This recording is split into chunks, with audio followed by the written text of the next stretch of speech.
Comments ಸುಮಾರು ಜನ north ಕರ್ನಾಟಕದಿಂದ ಕಮೆಂಟ್ ಮಾಡ್ತಾರೆ, ನಮ್ ಕಡೆ ಯಾರು ಕೇರೆ ಮಾಡಲ್ಲ, ಯಾಕೆ ಅಂಡರ್ ಡೆವಲಪ್ ಆಗಿದೆ. ಅದೇ ಕಾರಣಕ್ಕಾಗಿ ಸುವರ್ಣಸೌಧ ಕಟ್ಟಕ್ಕೆ ಬೆಳಗಾವಿ ಬೇರೆ ಸರ್ಕಾರಗಳು ಬಂದು ಉದ್ಘಾಟನೆ ಆಯ್ತು, ಎಲ್ಲ ಆಯ್ತು. ಅದು ಬರೀ ಚಳಿಗಾಲದ ಅಧಿವೇಶನ ಮಾಡಕ್ ಮಾತ್ರ ಸೀಮಿತ ಇದೆ. ಐಟಿ ಇದೆ, ಆದ್ರೆ ನೀವು ಕರ್ನಾಟಕದ ಎಲ್ಲಾ ಕಡೆ ಐಟಿನೇ ಆಗ್ಬೇಕು ಅಂತ ಏನಿಲ್ಲ. ನೀವು ಚಿಕ್ಕಮಗಳೂರು ಕಾಫಿ ಬೆಳಿತೀವಿ, ಜಾಸ್ತಿ ದುಡ್ಡು ಬರುತ್ತೆ ಅಂತ ಹೇಳ್ತಾರೆ. ಹಂಗಂತ ನಾವು ಹೋಗ್ಬಿಟ್ಟು ಬಳ್ಳಾರಿಲೂ ಬಿಜಾಪುರದಲ್ಲೂ ಕಾಫಿ ಬೇಕಾತ. ನಮ್ಮ ಉತ್ತರ ಕರ್ನಾಟಕ ಮಂದಿ ಬೆಂಗಳೂರಿಗೆ ಹೋಗಿ ಯಾಕೆ ಕೆಲಸ ಮಾಡ್ಬೇಕು? ನಮಗ ಇದ್ದೊರಗ ಯಾಕ ಕೆಲಸ ಸಿಗಂಗಿಲ್ಲ? ಹಾವೇರಿ, ಹುಬ್ಬಳ್ಳಿ, ಧಾರವಾಡ, ಗದಗ, ಬೆಳಗಾವಿ, ವಿಜಯಪುರ ಯಾವ ಊರು ತಗೋರಿ, ನಮ್ಮ ಉತ್ತರ ಕರ್ನಾಟಕದಾಗ ಪ್ರತಿಯೊಂದು ಮನಿ ಒಳಗ ಯಾರು ಒಬ್ಬವರ ಬೆಂಗಳೂರ ಹೋಗಿ ಕೆಲಸ ಮಾಡೋಂಥ ಯುವಕ ಸಿಗ್ತಾನ. ಕರೆ ಹೌದಿಲ್ರಿ? ನಿಜ ಹೇಳ್ರಿ. ನೋಡ್ರಿ, ನಾ ಚಾಲೆಂಜ್ ಮಾಡಿ ಹೇಳ್ತೇನೆ, ಇದೇ ಬೆಂಗಳೂರು ಮಂದಿಗೆ ನಮ್ಮ ಕಡೆ ಏನಾರ ಕೆಲಸ ಸಿಕ್ಕು ಅವ್ರು ಇಲ್ಲಿ ಬಂದು ಕೆಲಸ ಮಾಡಿ ಸೆಟ್ಲ್ ಆಗಕ್ಕ ಚಾನ್ಸ ಇಲ್ರಿ. ಆ ಬೆಂಗಳೂರದೊಳಗ ರೂಮ್ಗೆ ಹೋಗುವಂತಾಗ ರಾತ್ರಿ ಟ್ರಾಫಿಕ್ ಸಿಗ್ನಲ್ದಾಗ ನಮ್ಮ ಊರಿಂದ ನೆನಪಾಕತಿ. ನಮ್ಮ ಊರಿನಾಗ ಇಷ್ಟೊತ್ತು ಇದ್ದಿದ್ರ ನಮ್ಮವ್ವ ಬೈದಾಡ್ಕೊಂತ ಊಟಕ್ಕೆ ನೀಡ್ತಿದ್ಲು. ಹಿಂಗ ನಮ್ಮ ಊರಾಗಿದ್ರ ನಾ ಅಷ್ಟೊತ್ತನೇ ಹಂಗಿರ್ತಿದ್ದೆ ಹಿಂಗಿರ್ತಿದ್ದೆ ಅಂತ ನೆನಪು ಬಂದಾಗೆಲ್ಲ ಕಣ್ಣಾಗ ನಮ್ಗೆ ನೀರು ತುಂಬ ಬರ್ತಿರ್ತಾವ. ಊರಾಗ ಹಬ್ಬ ಬಂತಂದ್ರ ಬಸ್ಸು, ಟ್ರೈನು ಎಲ್ಲ ರಶ್ ಇರ್ತಾವ. ಊರಿಗೆ ಹೋಗ್ಬೇಕಂದ್ರೆ ಟಿಕೆಟ್ ಸಹಿತ ಸಿಗೋದಿಲ್ಲ. ನಮ್ಮ ಕಡೆನ ಹುಟ್ಟಿ ನಮ್ಮ ಕಡೆನ ಬೆಳೆದು ಬರೀ ದುಡ್ಯಾಕ ನಾವು 400-500 ಕಿಲೋಮೀಟರ್ ದೂರ ಹೋಗಿ ದುಡಿಯೋಂಥ ಅವಶ್ಯಕತೆ ಏನೈತಿ? ಇದಕ್ಕೆ ಕಾರಣ ಏನು? ನಮ್ಮೂರಾಗ ಯಾಕೆ ಕೆಲಸ ಸಿಗೋದಿಲ್ಲ? ಇದಕ್ಕೆ ಪರಿಹಾರ ಏನೈತಿ? ಇದನ್ನ ಬರೀ ಬಾಯಿ ಮಾತಾಗಲ್ಲದ ಲೆಕ್ಕಾಚಾರ ಹಾಕಿ ನೋಡಿದ್ರ ಇಡೀ ಕರ್ನಾಟಕದ GDPಗೆ 60% ಲಾಭನ ಬೆಂಗಳೂರು ಒಂದ ಕೊಡ್ತೈತಿ. ಉಳಿದ 40% ಎಲ್ಲ 30 ಜಿಲ್ಲೆಗಳಿಂದ ಹೋಕ್ಕವು. ಅಂದ್ರೆ ಅತಿ ಹೆಚ್ಚು ಲಾಭ, ಅತಿ ಹೆಚ್ಚು ಅವಕಾಶನ ಬೆಂಗಳೂರು ಒಂದು ರಿಪೋರ್ಟ್ ಹೇಳೋ ಪ್ರಕಾರ ನಮ್ಮ ಉತ್ತರ ಕರ್ನಾಟಕ ಭಾಗದಾಗ ಇಂಜಿನಿಯರಿಂಗ್ ಅಥವಾ ಡಿಗ್ರಿ ಮುಗಿಸ್ತಂತ 100 ಯುವಕರೊಳಗ 70-80 ಜನ ಕೆಲ್ಸಕ್ಕೆ ಬೆಂಗಳೂರಿಗೆ ಹೋಗ್ತಾರ್ರಿ. IT ಫೀಲ್ಡ್ ಒಂದ್ಬಿಟ್ಟು ಕನ್ಸ್ಟ್ರಕ್ಷನ್ನು, ಸೇಲ್ಸು, ಹೋಟೆಲ್, ಸೆಕ್ಯೂರಿಟಿ ಅಂತ ಹೇಳಿ ಹಿಂಗ ಬೇರೆ ಬೇರೆ ವಲಯದೊಳಗೆ ಲಕ್ಷಾಂತರ ಮಂದಿ ಕೆಲಸ ಮಾಡ್ತಾರ. ಅಲ್ಲ, ನಮ್ಮೂರಾಗ ಊಟಕ್ಕೆ ಇರಾಕ ಎಲ್ಲ ಕಡಿಮೆ ಖರ್ಚು ಇದ್ರು ಸಹಿತ ನಾವ್ ಯಾಕೆ ಅಲ್ಲಿ ಹೋಗಿ ಕೆಲಸ ಮಾಡ್ತೀವಿ?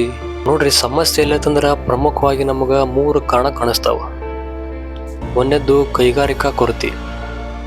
ನಮ್ಮಲ್ಲಿ ಬುದ್ಧಿವಂತರಿಗೆ, ಜಾಣರಿಗೆ ಏನು ಕೊರತಿಲ್ಲ, ಆದ್ರೆ ಅವ್ರ ಜಾಣ್ಮೆಗೆ ಮತ್ತೆ ಸ್ಕಿಲ್ ತಕ್ಕಂಗ ದೊಡ್ಡ IT ಕಂಪ್ನಿಗಳು ಅಥವಾ MNC ಕಂಪ್ನಿಗಳು ನಮ್ಮಲ್ಲಿಲ್ಲ. ಎರಡನೇದ್ದು ಕೃಷಿ ಬಿಕ್ಕಟ್ಟು. ನಮ್ಮ ಕಡೆ ಒಣ ಬೇಸಾಯ ಪದ್ಧತಿ ಐತಿ, ಅಂದ್ರೆ ಮಳೆ ಆಶ್ರಿತ ಭೂಮಿ. ಬಂದ್ರು ಸಹಿತ ಹೆಚ್ಚಿನ ಮಳೆಯಾಗಿ ಎಲ್ಲ ಬೆಳೆ ಕೊಚ್ಕೊಂಡು ಹೋಗತಿ. ಆ ನಷ್ಟನ ತಾಳಾದ ಸಾಲ ಮಾಡ್ತಾರ. ಆ ಸಾಲ ತೀರ್ಸಕ್ಕ ತಮ್ಮ ಮಕ್ಕಳನ್ನ ಬೆಂಗಳೂರು ಅಂತ ದೊಡ್ಡ ಸಿಟಿಗೆ ಕೆಲಸ ಕಳಿಸ್ತಾರ, ಕೂಲಿ ಮಾಡಕ್ಕ, ಗಾರ್ಮೆಂಟ್ಸ್ಗೆ. ಇನ್ನು ಮೂರನೇದ ಸಂಬಳದ ತಾರತಮ್ಯ. ನೋಡ್ರಿ, ನಮ್ಮ ಕಡೆ ಜಾಸ್ತಿ ಇಂಡಸ್ಟ್ರಿ ಇರದ ಕಾರಣ ಹೆಚ್ಚು ಸಂಬಳ ಸಿಗೋದಿಲ್ಲ. ಭಾಳ ಅಂದ್ರೆ 10,000-12,000 ರೂಪಾಯಿ ಸಿಕ್ಕರೆ ದೊಡ್ಡದು. ಇದೇ ಕೆಲಸ ನಾವು ಬೆಂಗಳೂರಿಗೆ ಹೋಗಿ ಮಾಡಿದ್ರೆ 30,000-40,000 ರೂಪಾಯಿ ಕೊಡ್ತಾರ. ಹಂಗಾರೆ ಇದಕ್ಕೆ ಪರಿಹಾರ ಇಲ್ಲೇನು? ಖಂಡಿತ ಐತಿ. ಮೊದಲನೇ ಪರಿಹಾರ, ಬಿಯಾಂಡ್ ಬೆಂಗಳೂರು. ಸರ್ಕಾರ ಈ ಯೋಜನೆನ ಬರೀ ಪೇಪರ್ ಮ್ಯಾಗ ಅಷ್ಟಲ್ಲ, ಕಾರ್ಯರೂಪಕ್ಕೆ ತರಬೇಕಾಗೈತಿ. ಹುಬ್ಳಿ, ಧಾರವಾಡ, ಬೆಳಗಾವಿ, ವಿಜಯಪುರ ಅಂತ ಜಿಲ್ಲೆಗಳಿಗೆ IT ಪಾರ್ಕ್ ಮತ್ತು ಕೈಗಾರಿಕಾ ವಸತಿಗಳಾದ FMCG ಕ್ಲಸ್ಟರ್ಗಳಂತಂದ್ರೆ ನಮ್ಮ ಊರಿನ ಯುವಕರು ನಮ್ಮ ಕಡೆನೇ ಕೆಲಸ ಮಾಡ್ತಾರೆ. ಎರಡನೇ ಪರಿಹಾರ, ಅಗ್ರಿಟೆಕ್ ಮತ್ತು ಫ್ರೂಟ್ ಪ್ರೊಸೆಸಿಂಗ್. ನಮ್ಮಲ್ಲಿ ಬೆಳೆಯೋ ಮೆಣಸಿನ್ಕಾಯಿ, ಶೇಂಗಾ, ಜೋಳದಂಥ ಬೆಳೆಗಳಿಗೆ ಒಳ್ಳೆ ಬೆಲೆ ಸಿಗ್ಬೇಕಂದ್ರೆ ನಮ್ಮಲ್ಲೇ ಫುಡ್ ಪ್ರೊಸೆಸಿಂಗ್ ಯೂನಿಟ್ ಸ್ಟಾರ್ಟ್ ಆಗ್ಬೇಕು. ಮೂರನೇ ಪರಿಹಾರ, ಸ್ಥಳೀಯ ಉದ್ಯಮಗಳಿಗೆ ಬೆಂಬಲ. ನಾವೇ ಸ್ವಂತ ಉದ್ಯಮ ಶುರು ಮಾಡಬೇಕು. ನಮ್ಮಲ್ಲಿರೋ ಅವಕಾಶ ಬಳಸ್ಕೊಂಡು ಕಂಟೆಂಟ್ ಕ್ರಿಯೇಷನ್ನು, ಡಿಜಿಟಲ್ ಮಾರ್ಕೆಟಿಂಗು, ಇನ್ನು ಹಲವಾರು ಹೊಸ ಉದ್ಯೋಗಗಳನ್ನ ಸೃಷ್ಟಿ ಮಾಡಿ ನಾವ 4 ಜನಕ್ಕೆ ಕೆಲಸ ಕೊಡೋ ಮಟ್ಟಿಗೆ ಬೆಳಿಬೇಕು. ನಾಲ್ಕನೇ ಪರಿಹಾರ, ನೀರಾವರಿ ಯೋಜನೆ. ಮಹದಾಯಿ ಮತ್ತು ಕೃಷ್ಣ ಮೇಲ್ದಂಡೆ ಅಂತ ನೀರಾವರಿ ಯೋಜನೆಗಳು ಪೂರ್ಣವಾದಂದ್ರೆ ನಮ್ಮ ರೈತರ ಮಕ್ಕಳು ಕಣ್ಣೀರು ಹಾಕೋ ತಪ್ತತಿ. ನೋಡ್ರಿ, ಬೆಂಗಳೂರು ಅಂದ್ರೆ ನಮಗೇನು ದ್ವೇಷ ಇಲ್ಲ, ಅದು ನಮ್ಗೆ ಅನ್ನ ಕೊಟ್ಟ ತಾಯಿ ಸಮಾನ. ಆ ತಾಯಿಗೆ ನಾವೆಂದೂ ಚಿರಋಣಿ. ಆದ್ರೆ ನಮ್ಮೂರು ನಮ್ಮ ಹೆಮ್ಮೆ. ನಮ್ಮ ಉತ್ತರ ಕರ್ನಾಟಕಕ್ಕೂ ದೊಡ್ಡ ಕಂಪ್ನಿ ಬರಲಿ, ನಮ್ಮಲ್ಲಿರೋ ಯುವಕರಿಗೆ ನಮ್ಮಲ್ಲೇ ಕೆಲಸ ಸಿಗಲಿ ಅನ್ನೋದೊಂದು ನಮ್ಮ ಆಸೆ. ಇದ್ರ ಬಗ್ಗೆ ನಿಮ್ಮ ಅಭಿಪ್ರಾಯ ಏನಂತ ಹೇಳಿ ಕಮೆಂಟ್ ಮಾಡಿರಿ. ವಿಡಿಯೋ ಇಷ್ಟ ಆಗಿದ್ರೆ ಲೈಕ್ ಮಾಡಿರಿ, ನಿಮ್ಮ ಫ್ರೆಂಡ್ಸ್ಗೆಲ್ಲ ಶೇರ್ ಮಾಡಿರಿ. ಮತ್ತೆ ಮುಂದಿನ ವಿಡಿಯೋ ಸಿಗೋಣ.